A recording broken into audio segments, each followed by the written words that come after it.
Hello friends, இன்றைக்கி நம்ம சேனலில் என்ன பார்க்க போகிறோம்னா கோல்டுக்கான ரெமெடி. எல்லோரும் வின்டரும் சம்மரும் மாறி மாறி வர்றதுனால கோல்டு காஃபு இதுமாதிரி பிரச்சனையில் அவஸ்தைப்படுவோம். அதுக்கான ஒரு ரெமெடி தான். இந்த ஸ்பூனில் என்ன எடுத்துருக்குறோம் பார்த்தீங்கன்னா, தாலிசப்பத்திராதி சூரணம் அப்படின்னு நாட்டு மருந்து கடையில் கிடைக்கும். தாலிசப்பத்திராதி ஒரு அரை டீஸ்பூனுக்கும் கம்மியாக எடுத்துக்கோங்க. இந்த பவுலில் போட்டுக்கிறேன்.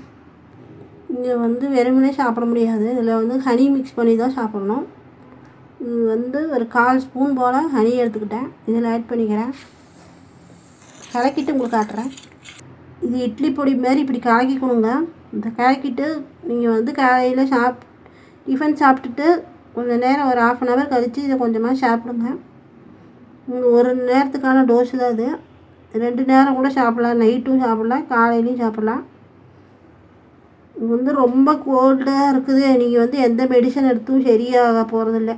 அதனால் இந்தமாரி நேச்சுரலாக ஒரு ரெமெடி உங்களுக்கு சொல்லலாம்னு சொல்கிறேன். சாப்பிட்டு ஒரு 1 டம்ளர் தண்ணி குடிச்சிக்கோங்க. வெதுன்னு தண்ணி. அதுக்கப்புறம் எதுவும் இது பண்ண வேண்டாம், சாப்பிட வேண்டாம், இது பண்ண வேண்டாம். 1 டம்ளர் தண்ணி குடிச்சிக்கோங்க வெதுன்னு. அதுக்கப்புறம் எதுவும் சாப்பிட வேண்டாம். அப்படியே உங்களுக்கு சீக்கிரமாகவே ரிலீஃப் ஆயிடும். கலக்கிட்டு ரொம்ப நேரம் வச்சிருக்கக்கூடாதுங்க. உடனே எப்போ சாப்பிட்றீங்களோ அப்போ கலக்கிட்டு அப்படியே சாப்பிட்ருங்க. சரிங்களா? இந்த என்ன ரெமடின்னு பார்த்தீங்கன்னா கண்டங்கத்திரி லேகியம்.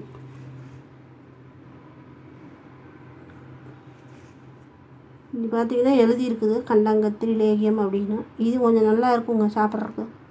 நல்லா இனிப்பாகவே இருக்குது. இதில் ஒரு சுண்டைக்காய் சைஸு குட்டியாக உருட்டிட்டு வாயில் போட்டு அப்படியே சுவிச்சு சாப்பிடணும். சரிங்களா?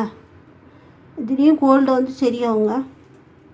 என்னென்னு பார்த்தீங்கன்னா பாம் சுகர் கனகல்கண்டு பவுட்ருன்னு சொல்லுவாங்க.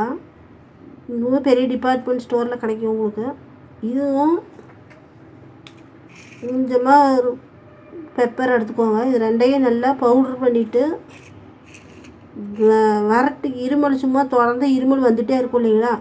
அப்போ இது ரெண்டையும் வாயில் கொஞ்சம் கொஞ்சமாக போட்டுக்க வேண்டியதான். அப்படியே யாருக்கிட்டையும் எதுவும் பேச்செல்லாம் கொடுக்காதீங்க. உங்களுக்கு சும்மா இருமல் வந்துகிட்டே இருக்கும். கண்டினியூஸாக காஃப் வர்றவங்க இது சாப்பிட்டு வந்தீங்கன்னா சீக்கிரமாக சரியாயிருங்க. வீடியோ பிடிச்சிருந்தால் லைக் பண்ணுங்கள், ஷேர் பண்ணுங்கள், கமெண்ட் பண்ணுங்கள், மறக்காமல் சப்ஸ்கிரைப் பண்ணுங்கள். உங்கள் சேனலுக்கு சப்போர்ட் பண்ணுங்கள் ஃப்ரெண்ட்ஸ். தேங்க்யூ.